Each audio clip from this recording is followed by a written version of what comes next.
Welcome to the Deconstructing Data live stream and podcast. I'm Jessie Lezak, CMO at BDEX, along with BDEX's Enterprise Sales Director, Adam Fitzgerald, and for David Finkelstein. What's new, Adam? Hey, Jessie, good to see you. Always fun to be on these podcasts. We are in the middle of the heat of summer here in North Carolina, so it is good to be inside and on the screen. Yeah, I bet. In the air conditioning. That's right. Definitely. Well, glad to give you a reason to be inside. Not that you really needed one. But today on Deconstructing Data, we're thrilled to welcome on Ron Green. He's the co-founder and chief technology officer of Kung Fu AI. Ron is an expert in artificial intelligence and serial tech entrepreneur. And he's a serial tech entrepreneur with multiple successful exits. Let's bring him in here. Welcome to the show, Ron. Hey, Jessie, Adam, thanks for having me. Ron, it's a pleasure to have you on the show. Could you kick us off maybe by telling us a little bit about your story and what led you to become co-founder and CTO at Kung Fu? Yeah, I'd be happy to. So I did a computer science undergrad, back a million years ago. And towards the end of that degree, I was getting super burned out. And I remember thinking my last semester that I didn't know what I was going to do with my life, but it was not going to involve computers because I was just absolutely sort of fried and exhausted with it. But I had one elective left, and I took artificial intelligence. And within weeks, I knew, oh, this is what I want to do with the rest of my life. And this was in the 90s. This was back during what's called the second AI winter, when investment in AI was really almost completely at zero. And I went and did a master's at Sussex in AI, and I've just been passionate about it ever since. And beginning in 2012, there was sort of this resurgence. The end of the winter finally happened. And it just so happened that the things that I specialized in AI, deep learning, neural networks, things like that were and are the foundation and the reason that things are just so amazing right now within the space within artificial intelligence. I just sold my last company, was going to start a product company, an AI product company, met my co-founder, Steven Strauss, and he had a really great perspective. His idea was, it's too early to start a product company in this revolution. This is going to be the most important revolution of our lifetimes. And this is back in 2017, we're having this conversation. And he was convinced, and rightly so, that what businesses were going to need were help with implementing AI, services and consulting. And that if you did a product play, you were probably going to get undercut because the technology was moving so fast. And I look back and, with hindsight, 8 years later, he totally made the right call. We've been helping our clients for 8 years now build production grade AI systems. And I've seen, countless AI product companies come and go as, you spend a year or two developing something and then just, overnight it gets undercut by some advancement of the state of the art. Nice. Well, thank you for sharing all of that with us and for coming on the show with us. I mean, obviously, you've got a lot of credibility in the world of AI. And we had a chance to kind of rearrange the topics a little bit to really hear about your expertise and what you can teach us here. So could you kick us off on AI and leverage your proprietary data? How to leverage your proprietary data, I suspect? Yes, absolutely. So, I think pretty much the entire world has become aware of the power of artificial intelligence. And that's really amazing because, as recently as like 3 years ago, I still had people asking me, hey, what's the difference between artificial intelligence and crypto? And, aren't they both scams? It's almost like we've over-indexed a little bit. And now everybody kind of views ChatGPT and language models maybe as synonymous with AI, meaning that's the only type of AI there is. And generative AI, which, let's define the terms. Generative AI is any type of artificial intelligence system that can generate new data that matches the data distribution it was trained on. Those are incredibly powerful systems, but they have challenges with productionalization. It's often referred to sort of as jagged AI, meaning the capabilities come with amazing aspects, and there are shortcomings that will really surprise you. The surface is jagged, right? An example from a couple of years ago would be, It might be able to write, a poem, but it couldn't tell you how many letter R's were in the word strawberry, as an example. So very, very weird, very fractal surface. With generative AI, because of that, can be really difficult to productionalize. We've built a ton of generative AI solutions, but almost all of them have to have a human in the loop, meaning that human is either guiding the process or vetting different stages of the process, or more likely approving and vetting the final outcome. And that really prevents scalability. So as incredibly powerful as generative AI solutions are, they are not really necessarily the best thing for companies to embrace for enterprise value, for unlocking sort of enterprise ROI. So what should you do? Well, we are really big fans of leveraging companies' proprietary data, and that can take any number of forms, right? It could be supply chain information, it could be customer information, it could be fraud information, and leveraging that data to do one of many things: enable new predictive capabilities that could be used to guide the business. It could be used to optimize aspects of the business. You can think about supply chain management or product inventory management or scheduling. It could be used to reduce fraud. We've done a lot of work in that domain. Or it can be used to add entirely new capabilities to your product suite. And I juxtapose this with using data or building on data that you don't own. It doesn't give you any proprietary advantage.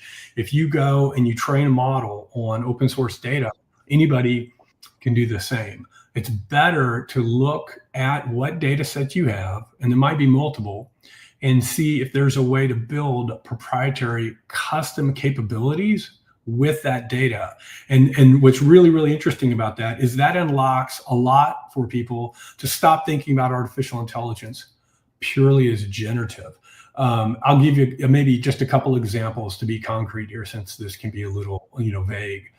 We've built trading systems for financial companies and publicly traded financial companies that have decades of information, and they were having, hundreds of people vet loan decisions. They were operating under business hours, so 9 to 5, and they had 24, 48-hour turnaround, and they had problems with fraud. We were able to take their proprietary historic trading information, build a fully automated system that's now trading 60% of, I think it's their 2.8 billion in annual loan factoring decisions, and automate that. And this is the really amazing part. That system has a 9-second latency. So we went from 24 to 48 hours to 9 seconds. And they went from a business hour stance to 24/7. AI doesn't get tired. AI doesn't get bored. And that system is online. And we were a little bit surprised by this. Fraud and chargebacks are down both as well. So it's, to me, a perfect example of taking something that a business may already do, and they may be doing at a really, really high level, and looking at ways to use the proprietary data that they've built up over time to build a custom AI capability that really differentiates up within the market space. And when they went public with this information about the new AI system, their market cap actually bumped $250 million that week on the market. Wow. That's incredible. That's a great testimonial there. Yeah. And what a great use case for AI. I mean, to just be able to sort through financials like that and find certain things like chargebacks. That's perfect. So I don't know, like, how else could someone maybe leverage their proprietary data for AI? We typically think of customer data. I don't know if you'd consider that proprietary data. Absolutely. What would be your perspective on all of that? And the customer data is a huge source of proprietary data, and it can come in a bunch of different forms. You can have transactional data, you can have buying behavior data, you can use that to optimize. So we've built, for example, product recommendation systems that is a problem that is extremely challenging. You have the cold start problem. What do you show somebody that you don't know anything about? All of those problems are now readily solvable with AI. We've built systems that leverage that recommendation capability and then tied it into the inventory decisioning system, right? How much inventory do you need? We can now make real-time predictive decisions based upon that proprietary data, and it really differentiates you from the market space. We've also seen just a huge number of business process automation solutions out there, and that can involve anything. So, for example, most businesses are, for the most part, digitized at this point. There's very little paper, but even though they may be digital, there's a lot of unstructured data. So you're dealing with documents, maybe a mixture of text and sort of handwriting. There might be PDF approval processes. There might be a mixture of having to combine that with structured data within a relational database or some, data lake. And so you will very, very frequently see this sort of document AI problem where there's a workflow, and at multiple steps in the process, a human has to step in and they have to make some determination. It could be as simple as, is this document executed correctly? Has it been signed? Is this a valid driver's license, or is this legal information valid? And all of that information essentially has to be processed by humans. And very often those are large teams. The reason this is the way for most companies is that until very recently, we didn't have the perceptive capability, the ability for AI systems to read documents with OCR or transcribe handwriting or extract handwritten digits. It's really easy to confuse a 7 and a 2, and that can be a big difference. Pretty much all of those are solved problems now. And so you can build a system where you are using perceptive AI to automate aspects that humans do manually, and then flow that into a new predictive capability like we've already talked about, and scale on your data in really, really dramatic ways. And I would argue that sort of like sales prediction churn and supply chain optimization and product customization, product recommendation, document information extraction, all of these are initiatives that are applicable to the vast majority of companies out there. Every business has a customer. And as you digitize the data, there are more and more opportunities to leverage your proprietary AI for competitive AI advantages. Yeah, absolutely. Question for you, Ron. What do you say to business leaders who think that maybe their data isn't ready for AI? What's kind of the first step in turning raw data into the strategic asset that you talk about? Yeah, that is a really, really important question. We deal with a lot of companies that are very early in their AI journey, as I mentioned. And so that means that we even deal with companies that aren't aware that data quality, data hygiene, data volume are an issue. We'll have conversations every now and then where some of our clients early on will say, well, can't the AI just fix the data or generate the data or magically understand the data? And we're not quite to that point with artificial intelligence systems yet. And because most AI systems today leverage a technique called supervised learning, data quality really matters. So the way supervised learning works is you can build a system. It could be natural language processing. It could be a language model. It could be computer vision. And you train it on examples. You put data in and you have labeled examples on what the correct output would be. And this could be, again, for predictive or generative models. You're trying to optimize product recommendations or detect fraud. In those instances, you have to have a lot of data. You have to have training data. If you want to build, let's go back to the loan system we mentioned earlier. You want to build a system to automate loan predictions? Well, you need a historic data set of loan decisions that the model can learn from, and it can learn to understand what is a good set of criteria that it needs to have to make a loan.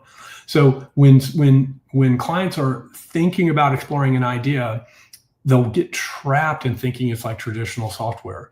If you have an idea and you know you want to build it, with traditional software, that's all you need. With AI, you need the data, and you are beholden to the quality of your data. So we always recommend a 4-stage process.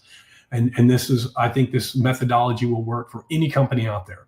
One is, if you are thinking about implementing some AI solution, make sure that there's a business case associated with it, and you can quantify 2 things. You can quantify the ROI associated with success, and that you have a performance metric associated with calculating that ROI.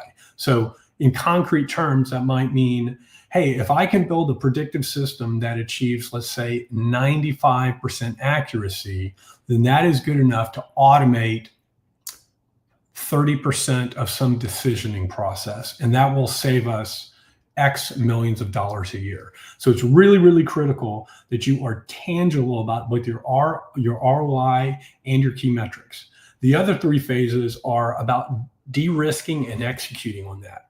The second step is you have to understand the data, and that is a 2-stage process. You have to understand, do you have enough data? Is it of high enough quality? Is it accessible? Very frequently, we'll see the data is just spread across multiple data stores, and it can be challenging to unify based upon some type of a key indexing metric.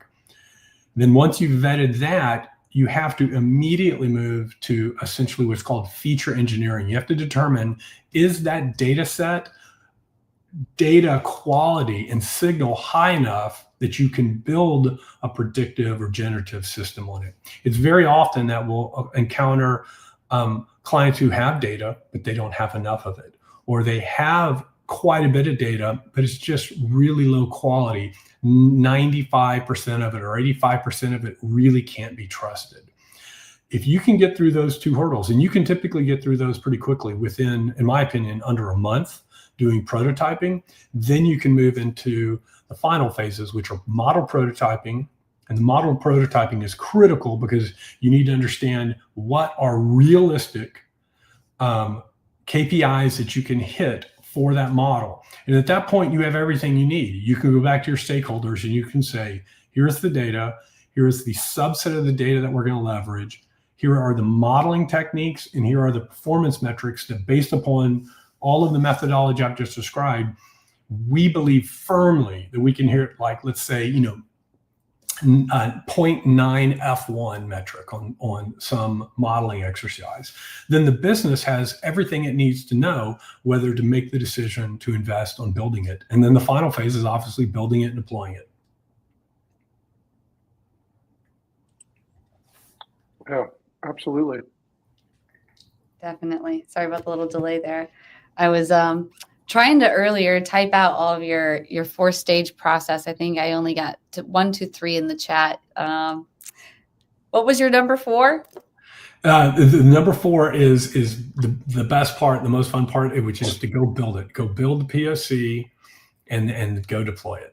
And everything else before that is about de-risking that final step. And the number one thing we see businesses do where they make a mistake is they just jump to step 4. They have an idea and they just start building it, and they haven't done the legwork to do those first 3 stages to make sure it'll be successful. Definitely. That makes sense. And I love that you pointed out too in the beginning, like such a simple thing that so many of us, even on the marketing side, before we set out to like go start some experiment, we always forget what is the quantifying like metric that we're looking for, in terms of performance. Is it engagement? Is it followers? Those are often ones in marketing we might look at, but I know in your realm, there's probably other ones as well. But yeah, that's just, of course, any scientific project, you have to start with that. Exactly. Yeah. So in terms of AI, so we've talked about AI, leverage your proprietary data, and where are we in the AI revolution? How do we overcome limitations of running out of data? And also just like more on the AI revolution, I guess, because all of this is really good. Yeah. Well, let's see. Maybe I'll talk about the AI revolution stage first. Yeah. I'm a really big believer. I love to say we're at day 0. We're not even at day 1. And what I mean by that is, I've been building AI systems for almost 30 years at this point. And in the Wow. 90s, we could build toy solutions and it felt like we were on the right track, but it was You almost said toy impossible. solutions? What's that? What kind of solutions in the 90s? Like toy solutions. We could build simple computer vision models or natural language processing systems that could, if given very, very sort of constrained, Mm. not real world use case examples, they would perform pretty well. Um, It's just funny, we have to do a little bit of a double take, everyone. We're talking about AI in the 90s. It's real. I, that's actually really kind of funny because I remember thinking when I got into AI in the 1990s that I was too late. And I swear that's the truth. I remember thinking, because there were textbooks and stuff. And I Oh, remember, yeah. oh, Well, they know and how this in all fits. addition to textbooks, there were, like, the scientific kind of scary, like, what's the one from, like, 1984 that everyone talks about? Terminator. Well, yes, there's Terminator, but there was a book, kind of probably that fed into Oh, you Terminator. mean like Orwell's 1984? Yes, is that what it was? It was 1984, that's what it was called. Kinda, like, started all of the panic around AI. Yeah, and we've come so far from those times, and now we can build incredibly powerful production systems. But that said, I really can hardly emphasize enough that we are at day zero, and the reason we're at day zero is there are so many obvious, simple ideas that we haven't even tried yet because we don't have the time, or we don't have the investment money yet, that you can feel once you've been doing this as long as I have, you can feel that not only is the velocity not going down, we're accelerating, and we're accelerating at a higher and higher pace. It used to be that when we were building systems for our clients, we could go 3 to 4 years before there was perhaps a state of the art change that would warrant reassessing what was built because there was such a potential step change in capabilities that it would essentially be worth doing it again. We now have seen that shortened down sometimes to a year and a half. We've seen companies make $100 million company product purchases and then essentially shelf that tech 2 years later because that $100 million investment was on a state-of-the-art technology that just is not valuable anymore because there are just simple off-the-shelf, either open source or cloud APIs that you can call to do the same amount of work. And then on the AI side, from a sort of a technical advancements level, humans are all the same, right?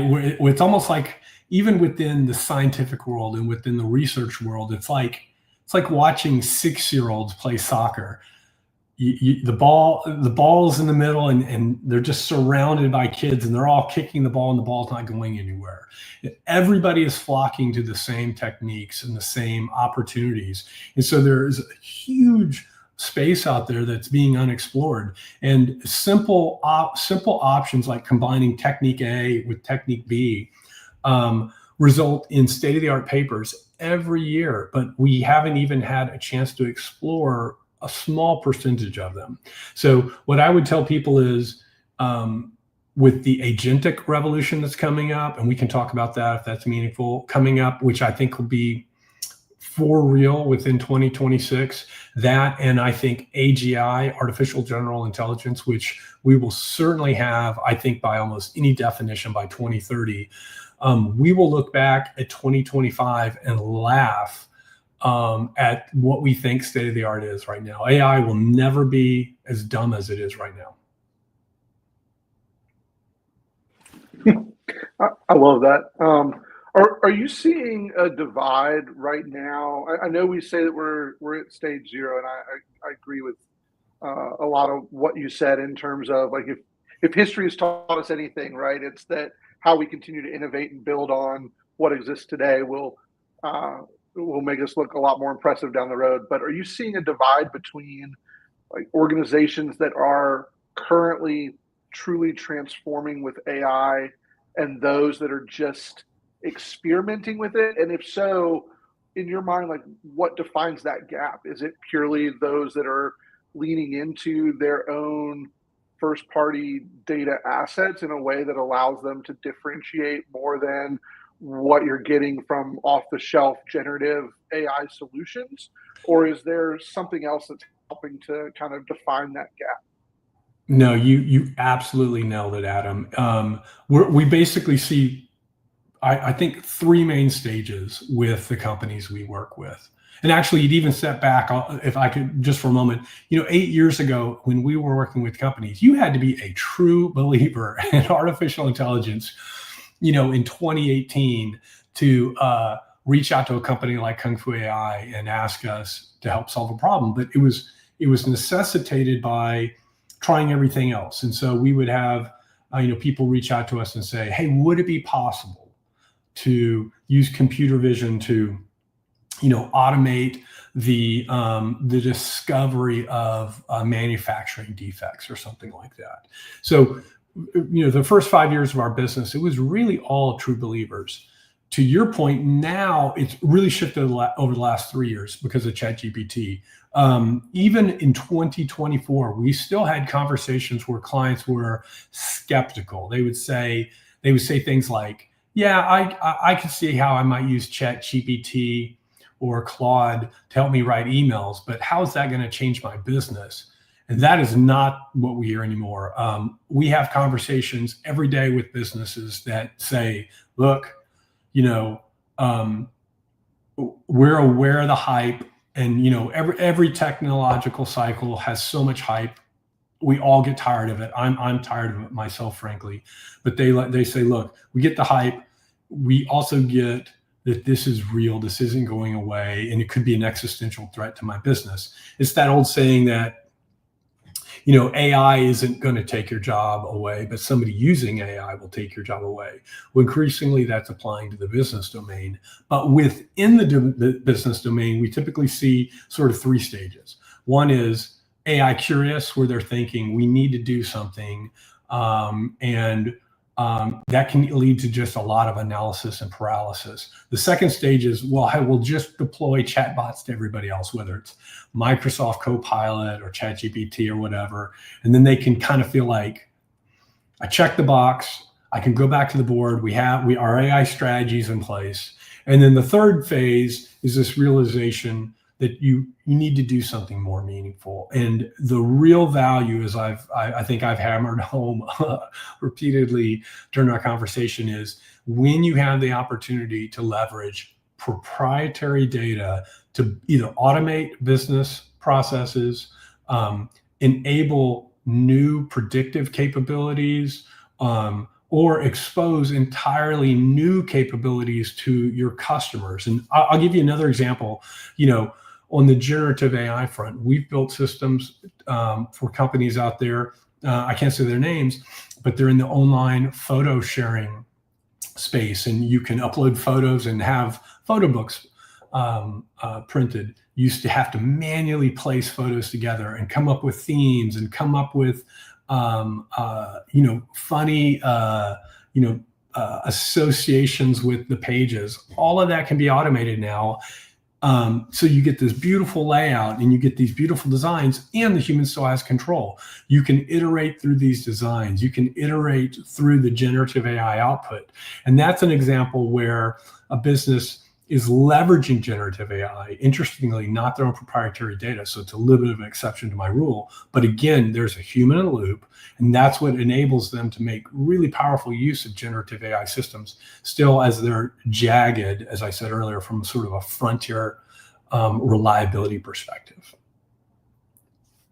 I think one of the big takeaways that I got from what you just said, and hopefully I do a decent enough job summarizing this, but I think of it as, we're in this stage of evolution in the AI industry where we've recognized the ability for AI to help automate and drive more efficiencies, but really that next step that we are taking and that businesses can learn to take is how to leverage AI in the decision intelligence process, right? So not just Yes. automating or taking jobs away or creating efficiency. Yes, those things are happening. Yes, those things are important. But what's even more important is how we can leverage AI tools and technology Yes. in our decision intelligence process. Yes, absolutely. And I'm guessing most of our listeners will be familiar with the term agentic AI, and if not, probably within the next 12 months, agentic AI systems are these AIs that can be given high level goals and then can take a series of actions to go accomplish them. So, typically we might think of robotic process automation in that world, but the problem with RPA has always been that it can be really brittle, right? If you hit an edge case that it didn't anticipate, it would just kind of tip over. And the beauty of these agentic systems is they literally have common sense knowledge. They can handle ambiguity. They can handle unexpected events occurring during the flow. And a paper just came out that showed that state-of-the-art agentic systems can handle tasks up to 4 minutes with about 100% accuracy. So a task that would take a human 4 minutes, you can just fire and forget with them. They struggle a little bit on sort of task concatenation. So the more tasks that they have to perform sequentially, the lower their success rate. But the success of these agentic, the length of the duration that these agentic systems can succeed at is doubling, and has been for 5 years, every 7 months. That means that by 2030, we will have agentic systems that can perform tasks at a superhuman level that currently take a week to a month right now. So you could give them incredibly complex assignments and just walk away and come back, a couple days later, and they might have accomplished, weeks of work at a superhuman level. And that's an example of where I think we're going to see transformation again in this decade that is just going to blow people's minds. Oh, I can't wait to see it. And that's the AI revolution, right? So, I mean, you said it, we're at ground zero now, so there's still a lot of ways to go. But with AI, we need data to feed it. And we talked about proprietary data, of course, but how do we overcome the limitations of running out of data? That's a great question. When you think about the frontier models out there, whether it's, again, Claude from Anthropic or ChatGPT from OpenAI, or even, Llama or DeepSeek's R1, which is a frontier class reasoning model. These models were essentially trained by having to predict the next word given a corpus of training data. And that corpus of training data was, quote, the internet, all the public data on the internet, and quite frankly, a lot of proprietary copyright information as well. And I just saw over the weekend that one of Meta's Llama models, they're being sued by the publisher of Harry Potter because it can reproduce something like 42% of the first volume of Harry Potter perfectly. And that's obviously copyright. So these systems achieved their amazing capabilities because the scaling laws associated with AI performance show that just by increasing the number of parameters, meaning the number of variables that these systems can learn, in tandem with increasing the amount of data, that every order of magnitude we could very accurately predict how much better they were going to get. And that worked great until we hit the order of magnitude that encompassed all of the data on the internet. And there's no more free data out there. Now, this is not an issue if you're dealing with your own proprietary data, because obviously those models weren't able to access that. So everything we talked about before still applies. Well, some things have happened in the last year that are really transforming our understanding. And they're another reason I'm so excited. It turns out that in addition to scaling up the number of parameters in a model and scaling up the data, there's another lever we can pull, and that is how much we let the models think. And for lack of a better term, these reasoning models essentially talk to themselves. You can see them when they are in reasoning mode. And some examples of that would be like O3 from OpenAI, or the DeepSeek R1 model I mentioned. And these models are capable of solving really, really complex tasks because they don't just output the next word in this sort of autoregressive fashion. They actually have the ability to do chain of thought where they will think out loud. So if I said, hey, a really famous example is with the DeepSeek R1. If I said, hey, write a short 7-word sentence to delight me, if you looked at its trace of thought, it would actually say, okay, the user wants me to delight them, and it has to be exactly 7 words. And it will think to itself, then it will generate a sentence, and then it will count the words in the sentence. And if it's short, it will modify the sentence to hit the required, criteria. That is totally new. And this is the exciting part. It learned to do that not from human data. This was an emergent technique that appeared simply from using a training protocol called reinforcement learning. So you take these big language models that have been trained on the internet, and then you train them in this further fashion where you use reinforcement learning. And there's, some technical details we'll skip over there. And they can literally have this emergent ability to have deeper thought and reflect on their own output. And we now have reasoning models that are superhuman at programming, coding capabilities, and will very soon be superhuman in math. And the reason those two domains are first is we have a bunch of verifiable data. We can verify if the code works. We can verify if the math solution is correct. And we're going to see this on all the other domains. We're going to see these reasoning models synthesize their own data. And that's where we're going, is they will train themselves. They will generate their own training problems. They will solve them. They will use what they've learned from solving them to assess their own weakness, generate additional problems to solve, and then solve those problems. And it will literally be like a never-ending ladder as we climb up this slope to that's HI. kind of funny. It's just like creating more problems so it can solve more problems. It's true. It's amazing, and it's already working. Busy AI. Oh, that's hilarious.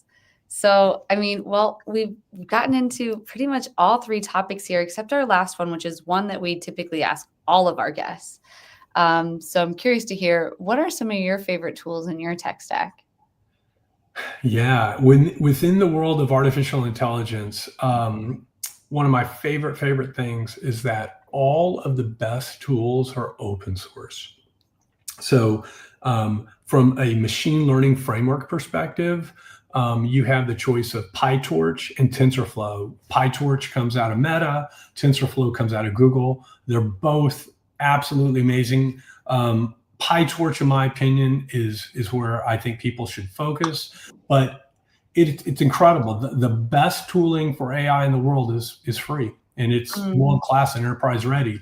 And then you have an entire stack on the sort of the associated data science front of, NumPy and Pandas and all of the different Python frameworks out there. And so it can vary quite a bit by company, but in my world, in the deep learning artificial intelligence world, I would say the foundational piece is PyTorch. PyTorch. I haven't heard of that one. Have you, Adam? Nope, but I'll be looking into it. Yeah, we'll have to check it out. Thank you for leaving us with those good suggestions there. But in closing, Ron, would you like to let listeners know how they can find you after the show? Yeah, please reach out. You can contact me via email at ron at kungfu.ai. You can come to our website. And then we also have our own podcast. It's on the AI. It's called Hidden Layers, and we do deep dive on different technical topics related to AI twice a month. Oh, that's awesome. I'm going to have to check that out. Thank you so much for joining us. Yes, thank you, Ron. This has been a great conversation. I really appreciate you both having me on. I had a ball. Thank you. Absolutely. And before we go, we just want to let the audience members know I put a QR code up on the screen. And if you're watching on podcast later on, you can go to bdex.com to see the Talk to an Expert button that I'm talking about. But we just want to invite you to get powered by BDEX, audience members. So BDEX's comprehensive identity graph, it enables you to build audiences that reach real people and turns your anonymous website visitors into real actionable customer insights. So this eliminates the bots and the bad data that are wasting your marketing spend. So, we were just talking about data and running out of data. Well, you want to make sure you have clean data. And that's a big point. And that's something we can help you with. So whether you're struggling with cart abandonment, poor targeting, or declining performance, we deliver the most accurate identity resolution and custom audiences in the industry to drive measurable ROI. So just visit bdex.com and click on Talk to an Expert and get powered by BDEX. And if we don't see you sooner, we'll see you back next. Well, it'll be this Thursday. Normally we go live on Thursdays. We had a little mix up. StreamYard, there was some SaaS issues with all these SaaS accounts going down and StreamYard being one of them last Thursday. So we had an interruption. So thank you for being flexible with us, Ron, on timing. My pleasure. All right. Well, with that, I'll go ahead and close us out with the video. Thanks again.